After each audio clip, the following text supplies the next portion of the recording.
ஏன்னா நான் இண்டஸ்ட்ரிட்டு எங்கேயும் போகல, இதே இண்டஸ்ட்ரியில் நான் இருக்குங்கிறனால தான் 23 வருஷமாக நான் சர்வை பண்ணி அடிச்சு ஏறி வந்துகிட்டு இருக்கேன்.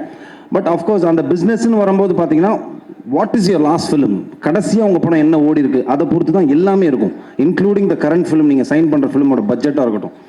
ஸோ அப்படி நான் இருந்த கட்டத்தில் எனக்கு ஒரு கம்பேக் ஃபிலிமாக இருந்து Kalidas. So coming to Kalidas 2, first of all இந்த படத்தை நாங்கள் ஆரம்பிக்கும் போது ஒரு காம்பேக்டாக ஒரு க்ரைம் த்ரில்லர் மாதிரி தான் ஆரம்பிக்கணும் அப்படின்னு ஆரம்பித்தோம். But it became a bigger film.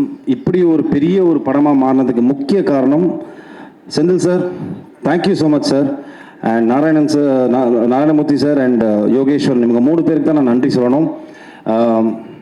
எனக்குமே ஒரு நெகிழ்ச்சியான ஒரு தருணம். ஏன்னா ரீல்ஸில் தான் நிறைய ஆடியோ லான்ச்சஸ் நான் பார்த்துருக்கேன், நானும் பண்ணிட்டு தான் இருக்கேன் படங்கள். பட் நிறைய படங்களுக்கு எனக்கு ஆடியோ லான்ச் வந்தது கிடையாது. இது அவுட் ஆஃப் சிம்பத்திலலாம் சொல்லலை, இதுதான் ரியாலிட்டி. ஒரு ஸ்டேஜுக்கு மேலே நான் அதை எடுத்துக்கிட்டேன்.